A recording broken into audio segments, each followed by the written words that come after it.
Welcome and thank you for joining us for this afternoon's news brief on the newsroom for Friday, August 18, 2023. I'm Kurt Campbell and I will start you off with some news from inside of the court.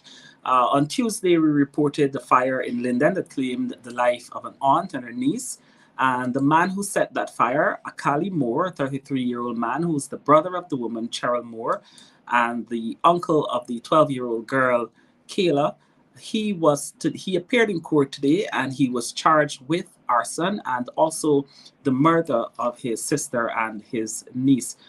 He was charged and he was remanded to prison, and he will make another appearance on September 7, 2023. Just to recap what happened on Tuesday night, Moore set fire to the house following a family dispute.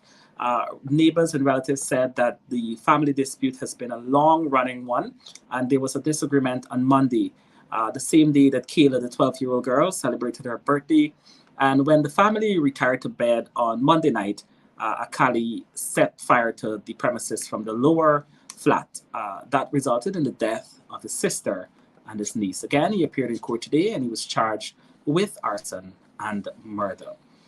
Still in the court, Desmond Husbands, called Meds, was charged with manslaughter yesterday following the fatal altercation with 25-year-old Mark Harris, a horse cart operator of Plum Park, Sophia.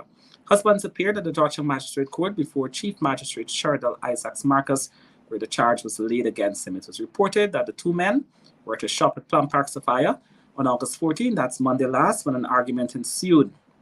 Harris, who was reportedly armed with a knife, attempted to stab Husbands. Husbands took away the knife that Harris had and used the scissors that he had in his possession to stab Husbands. And then he went to the police station, reported the matter, and yesterday he was charged with manslaughter. Before we go on to some news in the agriculture sector, some news just in from the police. Human skeletal remains were found in an abandoned wooden house at Iflat. That's on the west coast of Demerara earlier today. The police was summoned to the scene after persons reported a foul scent. And upon investigating, the skeleton remains were found. The police removed those skeletal remains, took photographs, and an investigation is underway.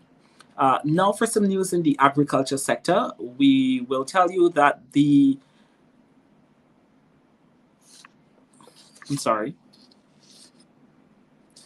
Agri-Investment Forum that will be coming up in another month's time was launched today at the Arthur Chung Conference Center here in Georgetown, Guyana. It was launched by Agriculture Minister Zulfikar Mustafa, and joining him was also the Prime Minister of Guyana, Brigadier Retired Mark Phillips. Now, at that launch, the plans for cultivation of more black-eyed peas and red beans in Guyana came up, and the Agriculture Minister told reporters that that is moving apace, and the government is hopeful that 1,000 acres of land will be used for this venture by the end of the year. President Ali made a Facebook post yesterday where he talked about meeting with a technical team and visiting several locations across the country as it relates to assessing the soil type for that type of cultivation of black-eyed peas. And this fits into the government's agenda of helping the region, the CARICOM region, reduce its food import bill by 25% by 2025.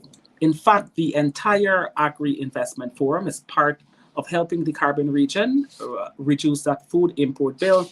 And today, the Agriculture Minister told the launch, those officials present there, that Guyana and the region is well on its way to achieving that ambitious regional food production goal. But he noted that private sector officials and government stakeholders have agreed that more investments are needed to achieve the food security targets by 2025. Do not forget that our newscast comes up at 7 p.m. tonight on E1.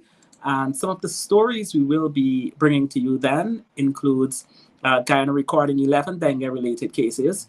Again, the Linden man who set fire, that story will come up. The government is looking to open more sand pits, and this is to temper the high prices for the commodity. And the retracing the 1823 slave rebellion 200 years later. We have a feature on that.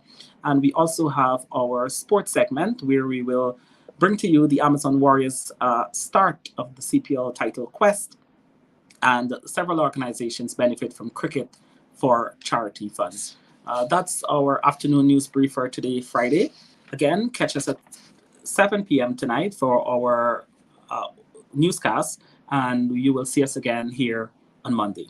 I'm Kurt Campbell. Thank you.